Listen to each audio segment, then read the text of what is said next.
진리가 혼탁해져가는 이 시대에 성령으로 저희들에게 진리의 등불을 다시 밝혀주시고 어둠 속에 빛이 있으라 하신 아버지의 그 섭리하심이 천년의 하루 같으신 아버지의 주권 아래 오늘도 변함없이 역사하심을 또한 믿고 감사를 드립니다. 지혜로운 자는 세상의 징조를 안다고 하신 말씀을 이 시간에 다시 또 상기하오니 시대를 바라보고 또 준비할 수 있고 또 이 시대를 감당할 수 있는 아버지의 진리의 말씀에 또 용사들로서 무장시켜 주시옵기를 이 시간에 다시 한번 간구를 드리옵고 저희들의 발걸음 하나하나의 작은 시작들을 아버지께서 친히 주관하시고 이미 아버지의 작정하신 그 크신 뜻 가운데서 모든 것이 또 되어지는 것을 또 저희들 확인하고 홀로가 아닌 아버지와 주와 연합한 이 길에 정말 저희들로서 이루고자 하시는 모든 아버지의 섭리를 또한 남김없이 다 이루시옵기를 감사를 드리오며 예수님 이름으로 기도드립니다. 아멘.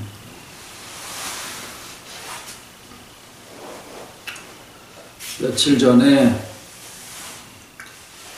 식당에 가서 곰탕을 한 그릇을 먹고 있는데 텔레비전이 앞에 켜져 있더라고요. 리모컨을 주인이 마음대로 해서 돌리니까 주도권도 없고 그래서 밥 먹다가 이제 켜져 있는 게 있어서 들리니까 또 이제 봤는데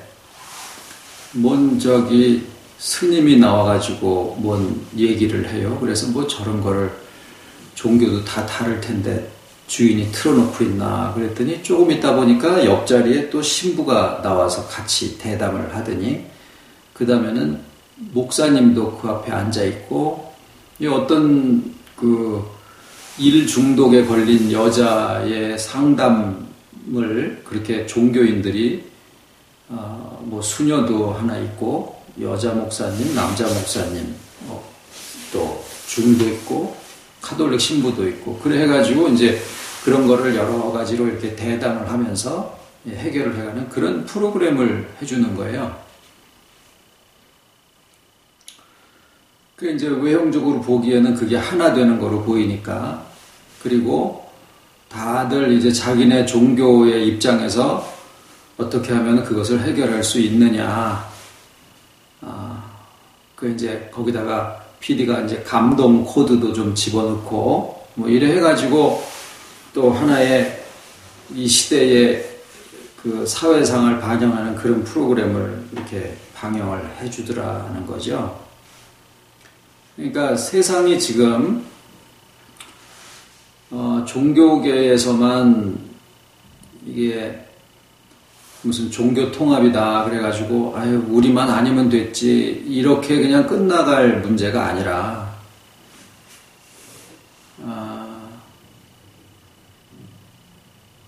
그 속에 있는 그 내용을 우리가 바로 알지 못하고 또 우리가 진리에 대한 무장을 갖지 못한다라고 하면 명분상으로 보면은 그 사람들의 말들이 틀린 게 없거든요.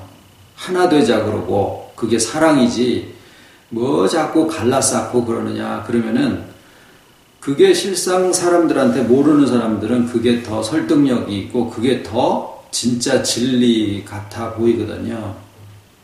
그래서 세상이 점점 하나가 되어 가자라고 하는 그 근본이 거기에 목사님들도 분명히 있고 그러는데 이 사람들이 왜 거기 가서 앉아 있냐면은요, 우리가 이제 그걸 아셔야 됩니다. 왜 목사님들이 절에 있는 스님들이랑 카톨릭 신부랑 같이 앉아서 어떤 대화를 할 수 있고 서로 통합을 외칠 수 있느냐 하면은요, 그 뿌리가 같기 때문에 그래요. 그 사람들은. 그래서 이 뿌리가 무엇에서부터 그 사람들이 하나가 되어지고 그 사람들이 이렇게 통합을 외칠 수 있는지, 그리고 그것을 가지고 정말 참 진리에게 들이댈 때 우리가 무엇을 가지고 나의 복음을 고수할 것이며 또 거기에 대해서 상대를 해줄 것이며, 더 나아가서는 분별이 없는 많은 사람들에게 무엇을 가지고 그 사람들에게 이게 참 진리다, 우리가 가지고 있는 이 복음이 참이고 우리가 알고 계시는 이 하나님이 진짜 하나님의 참 모습이다라고 하는 것을 무엇을 가지고 해줄 수 있느냐라는 거죠.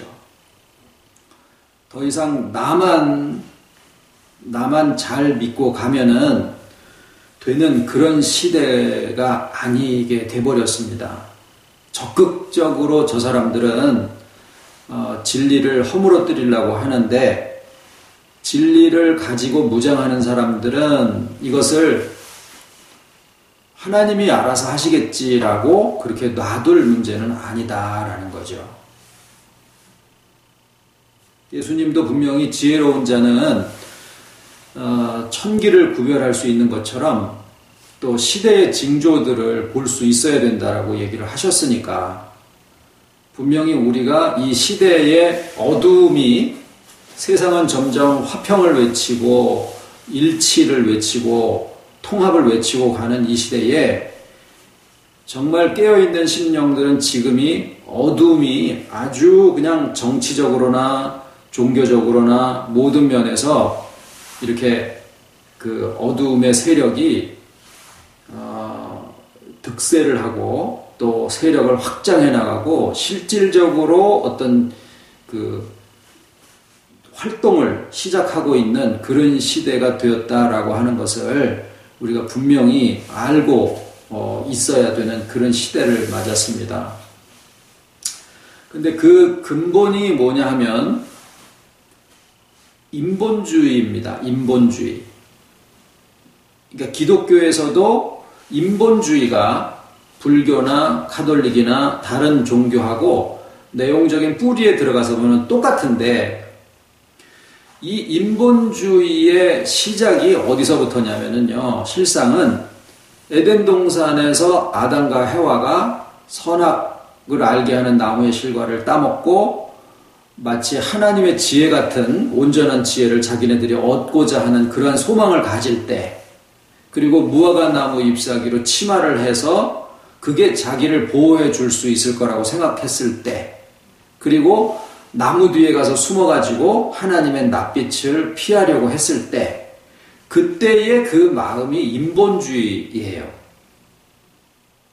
그러니까 인본주의를 우리가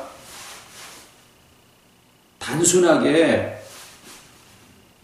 생각할 게 아니라 이 뿌리가 하나님의 창조의 버금가는 뿌리를 가지고 있더라라고 하는 것을 아시고 굉장히 깨어있는 마음으로 아버지 앞에 지혜의 영을 우리가 강구하지 않으면 점점 가면 갈수록 그 세력은 교묘하고 목소리를 더 키워서 이 하나님의 복음의 그 진리를 진리의 세계를 이렇게 혼돈시키는 거예요.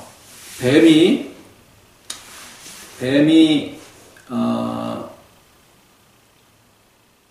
그 해와를 미혹할 때 하나님이 동산에 있는 나무의 실과를 다 먹지 말라고 그러더냐? 그렇게 물어보기 시작하죠. 그랬더니 해와가 그게 아니라 동산에 있는 나무의 실과는 다 먹어도 되는데 중앙에 있는 나무의 실과는 먹지도 말고 뭐 쳐다보지도 말고 만지지도 말고 또 죽을까 하노라. 이게 이제 아사무사하게 하는 걸 보니까 그때 이제 뱀이 탁 나서면서 죽지 않아. 대신에 너네들이 그걸 먹으면은 하나님과 같이 지혜로워질까봐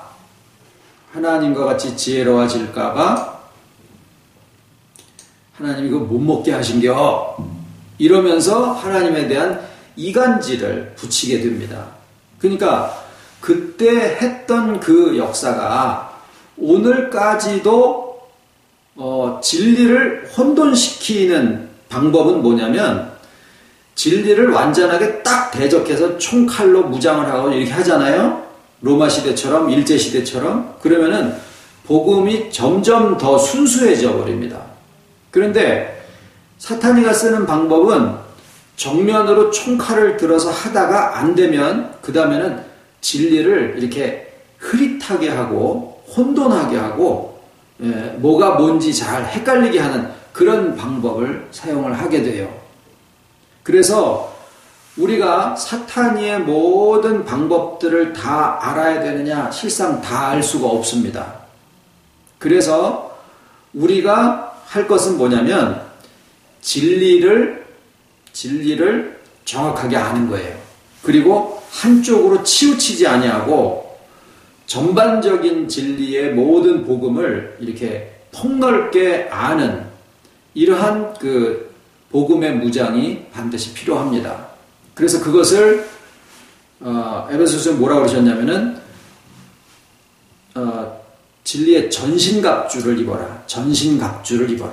그거는 머리에도 있어야 되고 가슴에도 있어야 되고 등에도 있어야 되고 팔다리에도 있어야 되고 모든 면에. 그래서 이런 모든 면에 복음이 무장이 되어 있을 때 어느 쪽으로 얘기가 들어와도 그거는 어떤 것이야, 그것은 어떤 것이야 라고 내 스스로도 지킬 수 있을 뿐더러 또 다른 사람에게도 우리가 가진 복음의 소망이 무엇이며 우리의 장래에 어떤 영광을 우리에게 주실 것이며 우리가 구원받은 근거가 무엇이며 우리의 자랑이 무엇이고 우리의 능력이 무엇이고 우리의 하나님이 어떤 분이시며 이런 모든 것들을 전체적으로 다 알고 가는 것이 굉장히 중요합니다. 그래서 오늘 이제 홈페이지에다가는 광고를 드렸습니다만은 오늘부터 저희가 수요일 예배 때는 이제 주일 예배는 요한복음을 계속 이제 1장에서부터 나누면서 가고 수요일 예배 때는 그 웨스트민스터 소요리 문답이라는 것을 우리가 가지고 그 안에 이거는 왜 이 웨스트민스터 소요리 문답을 우리가 가지고 말씀을 나누는 것이 유익하냐면 오늘날 이렇게 인본주의를 기초로 해서 모든 종교들이 통합을 하고 진짜 복음을 지키고자 하는 진영을 이렇게 압박하고 있는 이 시대가 웨스트민스터 소요리 문답, 대요리 문답을 만들어야지 되겠다라고 이 영국과 네덜란드와 이런 그 신학자들이 모여서 그런 요리 문답, 그러니까 뭐 농담입니다만은 무슨 소를 가지고 요리하는 게 아니고 그 중요한 교리를 문답식으로 정리해 놓은 것을 얘기를 합니다. 근데 그때 시대가 언제냐면 역사적으로는 17세기라고 하는데 그냥 상식입니다. 이거는 17세기가 어떤 시대냐면 그 전에 기독교의 모든 로마의 그 권세를 입고 그냥 봉건주의 이런 것들이 다 그냥 막 득세를 해서 하다가 뭐 십자군 전쟁이 이제 실패가 돼 버렸어요. 그냥 가는 데마다 학살을 하고 막 그 십자군이라는 군인들이 그래가지고 옛날에 아시아의 7교회들 있지 않습니까? 에베소, 서머나, 보가모, 두아디라, 사데, 빌라델비아, 라오디게아 그 교회들이 있는 곳이 지금의 터키인데 그때 십자군으로 다니면서 전쟁을 하던 사람들이 하도 약탈을 하고 방화를 하고 살인을 하고 악랄한 일들을 해가지고 그 동네 사람들이 기독교라 그러면 아주 그냥 치를 떠는 그런 상태가 되어버렸다 그래요. 그래서 지금은 터키나 이쪽 지역이 원래 그 사도 바울과 사도 요한 이런 분들이 그냥 초대교회를 아주 그냥 다 만들어 놨었던 지역인데 그 지역이 전부 다 이슬람으로 바뀌어버린 거예요. 그래서 지금은 거기에는 기독교인들을 거의 찾아보기가 힘들 정도로 그렇게 바뀌어버렸는데 그 십자군 전쟁과 그 다음에 이제 무슨 뭐 이제 그 옛날에 학교 공부하실 때 혹시 기억나실지 모르지만 르네상스를 인본주의라고 합니다. 그 사람이 모든 것의 중심이다. 그래 하다 보니까 하나님의 말씀인 성경도 그냥 사람이 쓴 문학작품이니 무슨 소설책이니 이런 식으로 창세기도 그냥 옛날 설화 뭐 이런 식으로 해버리는 그런 시대가 돼버린 거예요. 하나님은 막 죽었다. 뭐 이렇게 니체는 그렇게 얘기를 하기도 하고 그랬던 시대에 이제 신학자들이 전부 모여가지고 이렇게 인본주의가 모든 복음을 어지럽게 하고 흩어버리는 이 어두움의 시대에 우리가 복음을 지켜야 되지 않느냐. 그래서 모인 곳이 웨스트민스터라고 하는 곳이에요. 그래서 거기에서 우리가 가지고 있는 이 복음에 예수 그리스도의 복음에 골자가 무엇이 있어야 되느냐 해서 그것을 다 모은 것이 그냥 간단하게 한 것을 소요리 문답 그것을 조금 더 깊이 있게 심화돼 가지고 심도 있게 해놓은 것을 대요리 문답 이렇게 이야기를 합니다. 그래서 오늘부터는 수요일 예배 때 이제 이 소요리 문답을 총 107개의 문답식으로 되어 있는데 그 문답에는 하나님이 어떤 하나님이시며 또 사람과 또 하나님과 사람과 사이의 약속이 무엇이며 예수 그리스도의 구속과 교회와 성령과 또 십계명과 그 다음에 주기도문과 이런 우리의 그 복음의 기독교 복음의 전반적인 것들을 다 이렇게 아울러서 거기에 이제 문답식으로 해놓은 것입니다. 그래서 우리가 그 하나하나를 이제 우리가 같이 나누시면서 가시다 보면 우리의 우리의 복음의 이 전체적인 것들을 다 조망할 수 있는 그러한 시각이 생기고 또 어떤 것이 참 우리가 이제 목적이 무엇이냐면 인본주의가 지금 판을 치는 이때에 참 이 하나님의 주권과 하나님의 은혜와 또 우리의 받은 그 복음과 구속의 그 크심이 어떠하며 이러한 것들을 이제 말씀을 통해서 하나하나 우리가 이제 짚어가시다 보면 우리도 모르는 사이에 이런 그 아는 것이 굉장히 중요합니다. 그리고 그 속에 말씀 그 자체가 전달이 되면 그 말씀 안에 하나님의 능력이 역사를 하시거든요. 그게 하나님의 말씀의 능력이에요. 그래서 그 말씀이 우리 안에서 전체가 또 어느 하나 각자 도는 말씀이 없고 시계의 톱니바퀴처럼 서로가 서로를 다 이렇게 맞물려서 같이 운행을 하고 있기 때문에 나중에 가시다 보면은 우리에게 있는 이 복음에 대한 그 가르침이 전체적으로 이렇게 온전한 그러한 준비를 또 방어를 또 다른 사람들한테 우리의 소망을 이야기를 할 수 있는 그러한 체계를 갖출 수 있으리라고 생각을 합니다. 그래서 오늘의 이제 첫 번째 그 질문은 뭐냐면 인간의 제일 되는 목적은 무엇인가? 라는 겁니다. 답은 인간의 제일 되는 목적은 하나님을 영화롭게 하며 영원토록 그를 즐거워하는 것이다. 이렇게 되어 있어요. 인간의 제일 되는 목적은 무엇인가? 인간의 제일 되는 목적은 하나님을 영화롭게 하며 영원토록 그를 즐거워하는 것이다.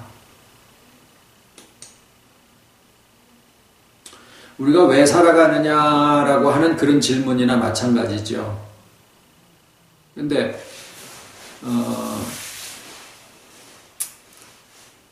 텔레비전의 목적은 뭐냐 이렇게 물어보자고요. 텔레비전을 만든 목적은 뭐냐?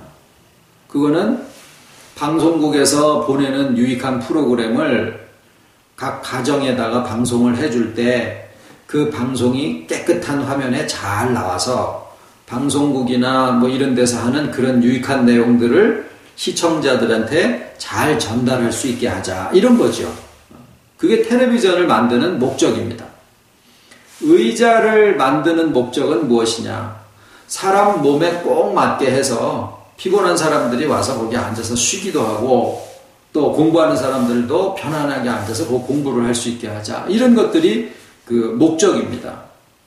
그러니까 사람의 인생이 살아가는 또는 사람의 존재 목적, 인생의 목적은 사람이 존재하고 있는 목적하고 이게 일맥상통한 건데 그 사람이 존재하는 것이 스스로 존재하는 게 아니다라는 거예요.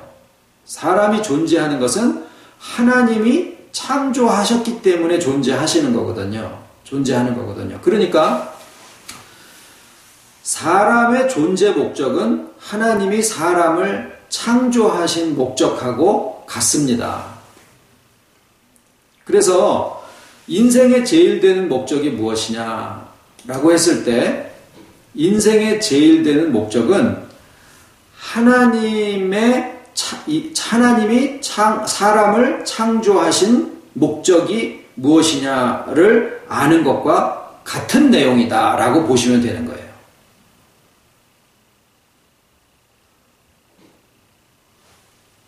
하나님이 사람을 만드신 목적은 신구약 성경을 통해서 여러 군데에 분명하게 그것을 밝혀 놓으셨습니다. 창세기에 하나님이 천지를 창조하실 때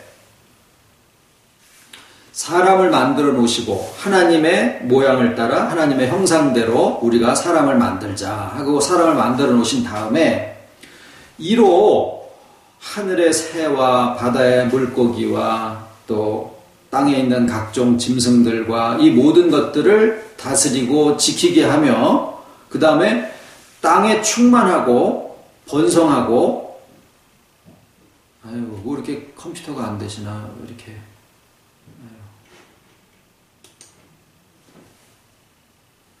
네. 그래서 거기에 보면 무슨 용어가 있느냐면 충만하라라는 표현이 있어요. 충만하라. 하나님이 인생을 세상에 살게 하실 때 충만한 삶을 살게 하신 것이 하나님의 창조 속에 있는 인생에게 두신 뜻이에요. 그래서 충만하라는 뜻은 사람들 숫자가 점점 많아져서 땅에 그냥 꽉 차라. 이런 뜻만을 얘기하는 게 아니에요. 우리 교회가 건물을 이렇게 지어놨는데 이 건물에 그냥 사람들이 그냥 발 디딜 틈 없이 꽉 차라. 그런 어떤 숫자적인 것만을 이야기하는 게 아니라고 말입니다. 사람이 많아져도 예를 들어서 우리 교회가 500명이 됐다가 5,000명이 됐다가 5만 명이 됐다가 해도 사람이 많아지는 거에 따라서 내 마음도 같이 풍성해진다라고 반드시 그렇다고 얘기할 수가 없어요. 충만하다라는 것은 나하고 내 주변에 있는 사람들 사이에서 서로 그냥 아낌없이 그냥 같이 나누고 아파해주고 같이 기뻐해주고 두세 사람이 모여서 그렇게 한다라고 하면은 그 안에도 충만함이 거할 수 있다라는 거죠. 그래서 예수님이 내 이름으로 두세 사람이 모여 있으면 나도 그들 중에 있으마라고 얘기를 하셨을 때 주님이 함께 하시게 되면은 두세 사람이 있어도 충만하다라는 거예요. 그러면 인생의 제일 되는 목적이 무엇이냐? 그것은 하나님이 인생을 창조하셔서 이 세상에 살게 하신 존재의 목적, 창조하신 목적하고 같은 것인데 하나님의 창조하시는 것의 목적은 무엇이냐? 인생으로 하여금 충만한 삶을 살게 하시려고 하는 거예요. 그러면 이제 생각을 해봐야죠. 무엇으로 우리가 충만해질 것이냐라는 거예요. 말 안 해도 우리가 사람들이 대충 다 뭘 가지고 충만하기를 원하느냐면은 돈이에요, 돈. 돈이 좀 은퇴 자금으로 한 4억 정도만 있으면은 그냥 족하다 이런 생각을 하거나 또 거기까지 가지 못하고서도 그냥 그거를 바라는 마음으로 있거나 그래서 사람들이 입 바깥으로 내지는 않지만은 하나님이 우리에게 주시는 충만이 아닌 것을 그것을 제외해 놓고 나면은 대개 다 돈입니다.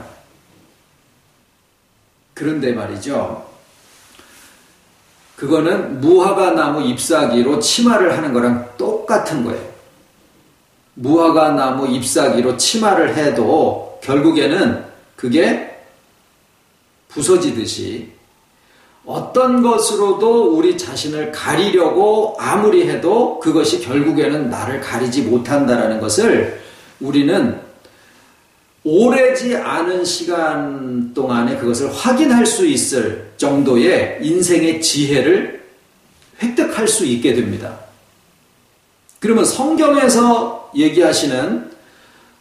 말씀하시는 인생의 충만은 무엇이냐?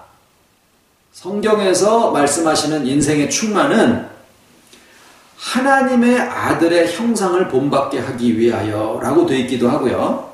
또는 그리스도의 장성한 분량에 충만한 데까지 이르려 하심이니라. 이렇게 되어 있기도 해요. 그리스도의 장성한 분량에 충만함이나 하나님의 아들의 형상을 본받는 것이나 결국 같은 내용이지요. 그러니까 우리가 그리스도의 장성한 분량에 충만한 데까지 이르게 하는 것이 하나님이 우리를 이 땅에 두시고 충만하게 하시는 목표가 되는 거죠. 자, 왜 지금 이 많은 웨스트민스터 소요리 문답의 해설서들이 훌륭하신 목사님들이 많은 그 해설서들을 써놨습니다. 저도 이제 몇 권을 가지고 있고 또 공부해서 시험도 보고 다 했습니다. 그래서 통과도 했어요. 그랬는데 왜 순서를 조금 바꿔서 말씀을 지금 드리고 있느냐면 말씀하시는 그 분들이나 목사님들이나 또는 책을 저술하시는 분들의 마음은 분명히 하나님 중심이고 주님의 은혜 중심으로 하나님의 주권에 대한 그 확신을 가지고서 말씀을 하시는데 듣는 분들의 마음속에 이게 아직 구분이 되어져 있지 않은 경우에는 자기 수준대로 그거를 들어버리게 돼요. 그렇게 되면은 어떤 결과가 생기느냐? 하나님을 영화롭게 한다라고 하는 그 답이 인생의 제일 되는 목적은 하나님을 영화롭게 하며 그랬는데 하나님을 영화롭게 해야 된다라는 것을 이제 믿는 사람들이 듣지 않습니까? 그러면은 나의 모든 삶에 하나님의 영광을 드러내고 하나님을 영화롭게 하는 것으로 나의 삶의 목적을 삼고 그렇게 살아가야 되겠다라고 생각을 하는 것까지는 좋은데 학생들은 공부를 1등 해야 그것이 하나님께 영광이 돌아가는 거라고 생각을 하고 사업하는 사람은 사업을 성공을 해야지 된다라고 생각을 하고 몸은 항상 축복을 받아서 건강해져야만 이것이 하나님의 영광을 나타내는 것이라고 하고 그렇다라고 하면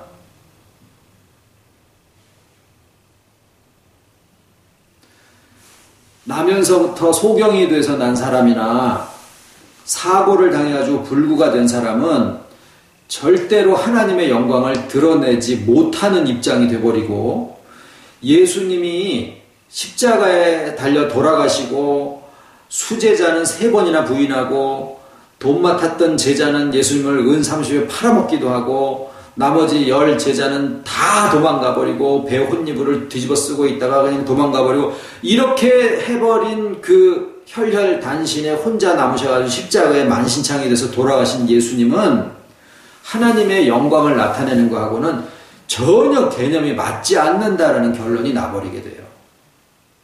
그런데요, 인본주의 기독교인들이 또 인본주의 장로교인들이 자유주의나 인본주의에 있는 그런 자유주의 신학자들 이런 사람들이 다 인본주의적으로 자의적으로 내가 무엇을 해서 하나님의 영광을 드러내야 된다라고 이야기를 할 때 그분들의 말도 다 뭐냐면 우리들이 이것을 하는 것은 하나님의 영광을 나타내기 위해서 이렇게 하는 것이다 라고 이야기를 하고 있다라는 거예요. 그러니까 인본주의의 물결에 대항해서 소요리 문답을 딱 짜놨는데 마치 바이러스가 항생제를 투여해서 이걸 죽이는데 이 바이러스가 항생제를 먹고 변종이 돼가지고 이게 내성이 점점 생겨지는 것처럼 인본주의에 대항해서 복음을 지키자라는 마음으로 소요리 문답을 딱 만들어놨는데 그 내용이 오히려 인본주의자들에게 사용이 되어지고 있더라라는 거예요. 그러니까 우리의 경계는 항상 어디에 있어야 되느냐면 내가 소요리 문답을 다 공부를 했어. 여기에 있어서는 없는 것보다는 좋은데 그것으로는 그 대적하는 대상이 누군지를 잘 모르고 싸움의 대상을 모르고 있으면은 내가 아는 지식이 대적을 대항하는데 유용하지 못한 경우들이 있다라는 거예요. 그래서 오늘 이 시대에 소요리 문답을 다시 써야 되는 것은 아니에요. 그렇지만은 그것을 토대로 해서 우리는 이 시대를 또 장악하려고 하는 에덴 동산에서부터 내려온 사탄이와 뱀의 모든 술수와 또 인본주의로 나타나지는 그런 모든 것들이 오늘 이 시대에 어떻게 작용하고 있느냐라고 하는 지금의 복음이 있지 않으면 안 된다라는 거예요. 그게 뭐냐면 이제 어디에서 이 답을 얻을 수 있느냐면 아브라함의 실패에서부터 우리가 답을 얻을 수 있습니다. 그래서 아브라함의 잘된 점을 우리가 배우라는 게 아니에요. 항상 모든 선진들은 잘된 것과 못된 것이 다 기록이 되어 있어요.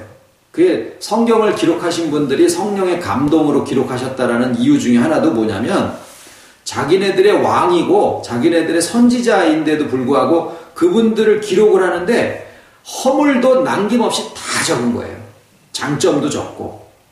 근데 거기에 딱 하나님 중심으로 이걸 기록을 한 거예요. 그래서 아브라함이 우리의 본이 아닙니다. 아브라함의 실패로부터도 우리가 아주 굉장히 중요한 힌트를 얻을 수가 있어요. 그게 뭐냐면 이스마엘을 낳은 겁니다. 이스마엘을 낳은 이유가 오늘 답이에요. 뭐냐면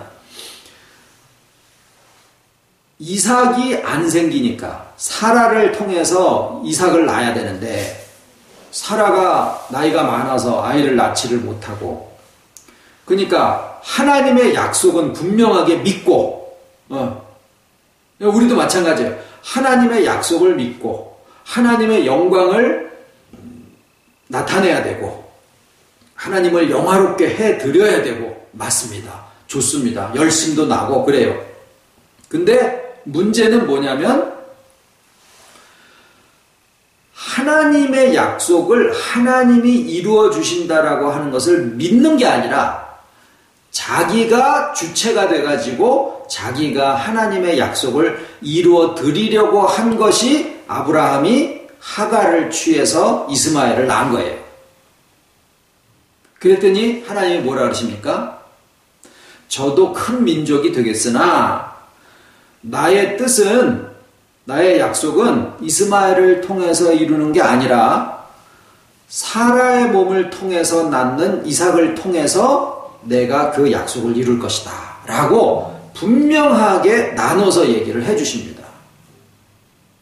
그러면은 이스마엘이 무엇이며 이삭이 무엇이냐라고 하는 거예요. 이스마엘은 뭐냐면은요, 사람들이 자의가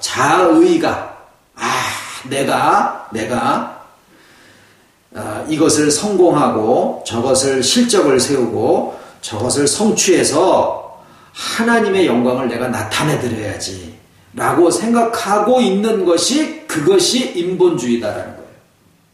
그렇게 해서 교회를 세울 수도 있고, 그렇게 해서 기도의 재단을 쌓을 수도 있고, 그렇게 해서 뭐 성경 박사가 될 수도 있고, 그렇게 해서 전도를 해가지고 사람들을 많이 교회에 끌고 올 수도 있어요. 그런데 하나님은 이스마엘을 통해서 나의 약속을 성취하지 않겠다. 그런데 이스마엘도 한 큰 민족이 되어져서 저도 네 후손이요. 그러니까 아브라함의 후손이면은 믿는 자들이거든요. 기독교인이다라는 거예요. 오늘날로 치면은.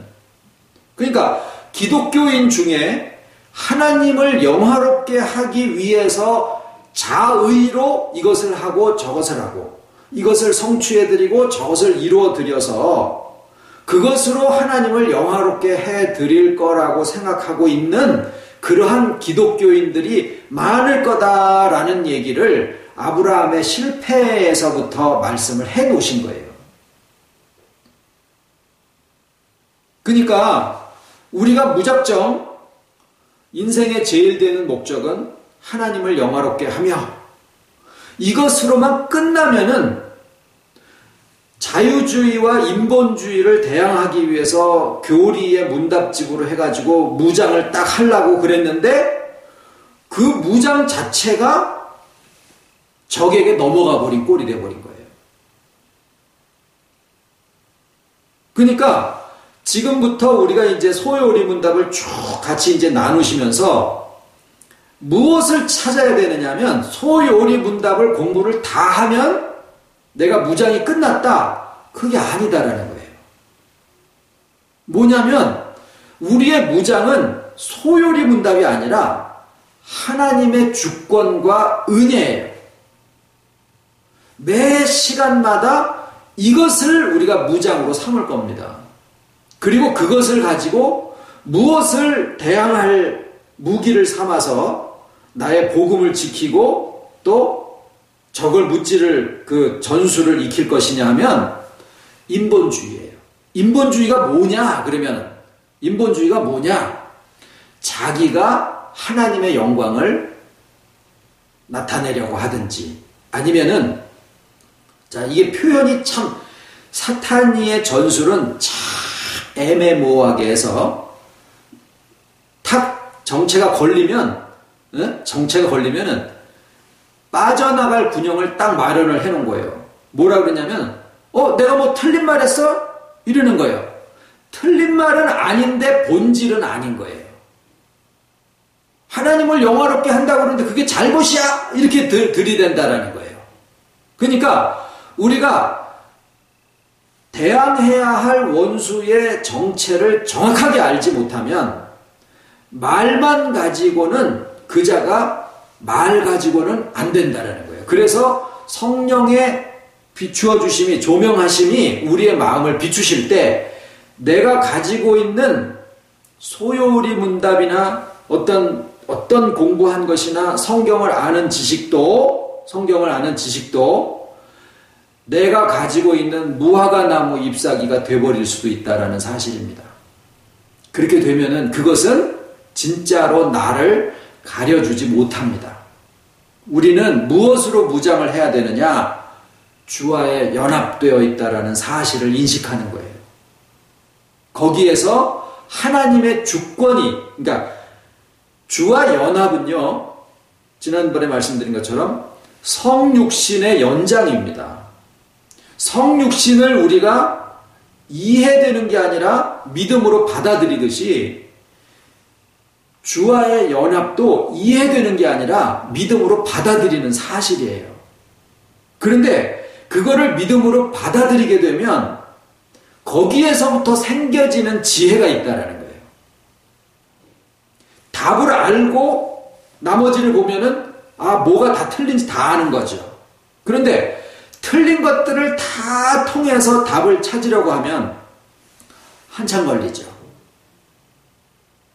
그래서 우리가 적의 모든 전술과 방법을 다 알아서 거기에 대해서 각계전투로 이때는 이렇게 하고 저때는 저렇게 하고 이렇게 해서 이 전쟁에서 승리하는 게 아니라 뭐냐면 진짜 하나를 가지고 있는 거예요. 그게 뭐예요? 주와의 연합이다라는 거예요. 그리고 거기에서 하나님의 주권이 무엇인지를 우리가 알게 됩니다. 이 주권 안에 나의 열심과 나의 감사와 나의 순종과 또 나의 오늘 하루를 주신 하루를 충실하게 살아가는 것과 풍성함과 충만에까지 이르게 함이 그 안에 다 있게 되는 거죠. 그래서 인간의 제일 되는 목적은 무엇인가? 인간의 제일 되는 목적은 하나님을 영화롭게 하며 영원토록 그를 즐거워하는 것이다. 그러셨는데 이제 하나님이 사람을 만드신 목적이 충만하라. 그 다음에 그리스도의 장성한 분량에 충만한 데까지 이르게 하려 함이로다. 이렇게 되어 있고 그 다음에 또 한 가지는 뭐라고 표현이 되어 있냐면은 나의 기쁨이 너희 안에 있어 너희 기쁨이 충만하게 하려 함이니라. 이렇게 되어 있어요.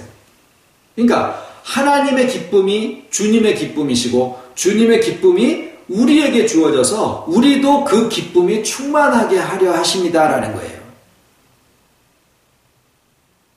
그러니까 아버지, 어머니의 마음을 통해서 우리가 하나님의 마음을 이렇게 좀 가늠을 해볼 수가 있는데 어느 아버지, 어머니가 자식을 키워놓고 내가 저 자식을 통해서 좀 신세 좀 펴봐야지 라고 생각하는 부모가 없어요. 정상적으로는. 나이가 70이 되시든 80이 되시든 90이 되시든 내가 못 먹어도 그냥 자식 못 먹을까봐 먹이고 싶은 그 마음이 부모님 마음인데 그 마음이 하나님의 마음을 닮아서 그래요. 그러니까 하나님이 영광이라고 하더라도 그 좋은 영광이라고 하더라도 우리 입장에서는 하나님을 영화롭게 해드리는 것이 당연하지만 하나님 입장에서는 우리를 지어놓으시고 우리를 통해서 내가 저놈들을 통해서 좀 영화를 얻어야지 영광을 받아야지 라는 마음으로 우리를 창조하신 게 아니다라는 거예요. 모든 창조와 하나님의 섭리는 하나님의 충만하심으로부터 근거해서 시작되어집니다. 그리고 하나님의 충만하심은 삼위의 다양성 속에 교통하심으로 삼위일체가 되시는 그 삼위일체라고 하는 안에 이미 충만하심으로 계신 분이에요. 그래서 하나님 자체가 충만하시기 때문에 충만을 우리에게 주시려는 것이 하나님의 창조의 목적이시더라라는 거예요. 그래서 그 충만함을 우리에게 주시면 하나님께 있는 그 기쁨이 우리에게도 충만하게 채워진다라는 거죠. 그러면은 하나님의 기쁨도 같이 기뻐하시는 거예요. 즉 언제냐면 우리가 하나님의 약속대로 주와의 연합 안에 거하고 회복되어지고 하나님에 대한 인식과 자기에 대한 인식과 사람을 바라보되 왜 저것도 못해 그리고 겉으로다가 막 정죄하고 이게 아니라 극률한 그가 그럴 수밖에 없구나.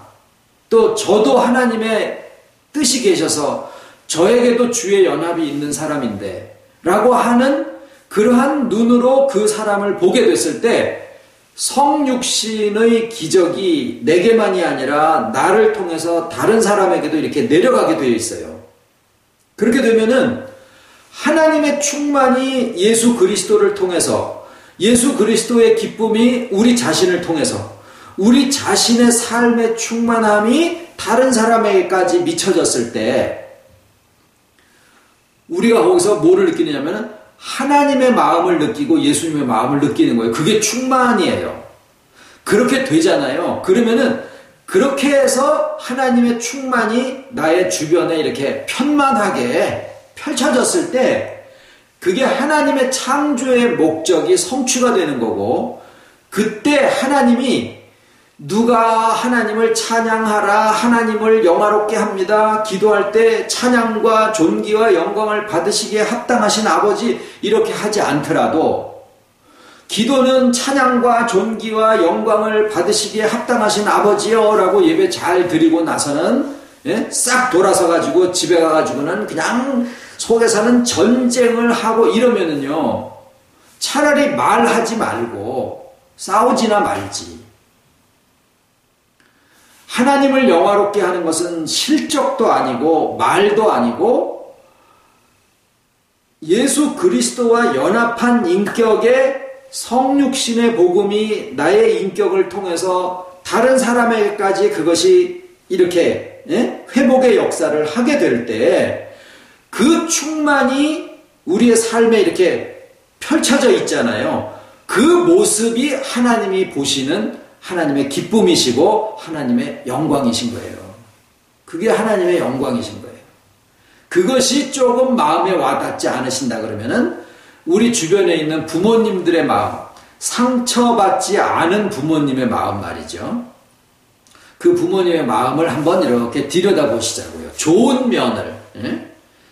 상처받은 인간들은 그 상처 때문에 사랑한다라고 하는 게 오히려 더 상처를 주는 경우들이 많은데, 상처받지 않은 원래대로의 부모의 마음을 통해서라도 우리가 하나님의 마음이 어떠실까라는 것을 우리가 생각을 해보면 우리의 삶의 주와의 연합으로 충만한 삶이 우리의 삶을 통해서 이루어질 때 하나님은 그것으로 기뻐하시고 창조의 목적이 성취가 되니까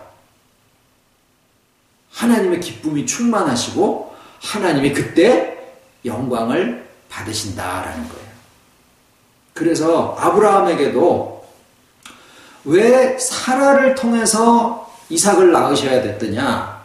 사라가 애를 못 낳으니까. 그래도 10년을 더 기다리시는 거예요. 왜? 하나님이 하신다라는 것을 알려주시려고. 그래서 난 결과가 이삭이에요. 그런데 그 이삭조차도 그게 하나의 실적처럼 돼버리니까 그것도 받쳐봐. 무슨 얘기냐면 하나님은요, 어떤 대상을 통해서 하나님의 뜻을 성취하지만 그 대상이 하나님은 아니다라는 거예요. 늘 어떤 것과 하나님을 항상 우리 마음속에서 구별할 수 있는 지혜를 늘 끊임없이 우리한테 제공을 해 주십니다. 그래서 성전을 통해서, 역사를 통해서, 성전을 통해서 하나님의 뜻을 성취하다가 그게 다 무너져 버리죠. 3번이나. 그 다음에 가나안 땅을 통해서 하나님의 뜻을 성취하시다가 다 뺏기고 포로가 되게 하시죠. 왕을 세워놓으시고 하나님의 뜻을 성취하시다가 왕정이 다 몰락하게 해버리시죠. 왜 그러실까요? 그것을 통해서 우리의 믿음이 하나님 쪽으로 가지만 그것 자체가 하나님은 아니기 때문에 그렇습니다. 우리가 이제 이 소요리 문답을 통해서 결국 우리의 무장은 뭐냐? 주와의 연합이요, 성령의 깨닫게 하시며 하나님의 주권이에요. 이 실체를 우리가 만나는 시간들이 되어야지 그냥 어떤 내가 몇 번까지 배웠어, 그게 중요한 게 아니다라는 거예요. 그러나 이 과정을 하나하나 우리가 무엇을 대상으로 해서 지금 우리가 싸우는 것이냐. 눈에 보이지 않는 실체가 우리 안과 밖을 지금 막 둘러싸고 아주 우는 사자처럼 삼킬 자를 찾아서 아주 그냥 난립니다. 모든 문화가 지금 그냥 하나고 온 세계가 그냥 뉴 월드 오더로 하나가 되고 다 내용으로 들어가서 보면 뭐냐면 인본주의고 자의적인 신앙들이에요. 그런데 거기에 그 피가 우리 속에도 있다라는 거예요. 안팎에. 그래서 우리가 대항해야 될 대적이 안팎에 두루 있는데 정말 우리의 무장은 무엇이냐? 주와 연합한 인격으로서 성령의 깨닫게 하심과 하나님의 주권에 대한 이 자랑, 요 세 가지입니다. 결국은 한 분이시죠. 요 실체이신 하나님으로서 우리가 무장을 하게 된다라는 이 마음으로 이 과정들이 진행이 돼 가시기를 바랍니다. 그렇게 되면서 정말로 모든 지식까지도 다 패할지라도 오직 하나님의 그 실체를 우리가 소유한 것으로 우리의 방패가 되어지고 우리가 상급이 되어지는 아브라함의 고백과 같이 아브라함이 꿈을 꿀 때 하나님이 나타나셔가지고 야 아브라함아 내가 너의 방패고 내가 너의 상급이다 라고 하셨던 그 방패와 상급을 우리가 가지실 수 있는 저와 여러분들이 다 되시기를 바랍니다. 주기도문으로 마치겠습니다. 하늘에 계신 우리 아버지 이름이 거룩히 여김을 받으시오며 나라의 마옵시며 뜻이 하늘에서 이룬 것 같이 땅에서도 이루어지이다. 오늘날 우리에게 일용할 양식을 주옵시고 우리가 우리에게 죄 지은 자를 사하여 준 것 같이 우리 죄를 사하여 주옵시고 우리를 시험에 들게 하지 마옵시고 다만 악에서 구하옵소서. 나라와 권세와 영광이 아버지께 영원히 있사옵나이다. 아멘.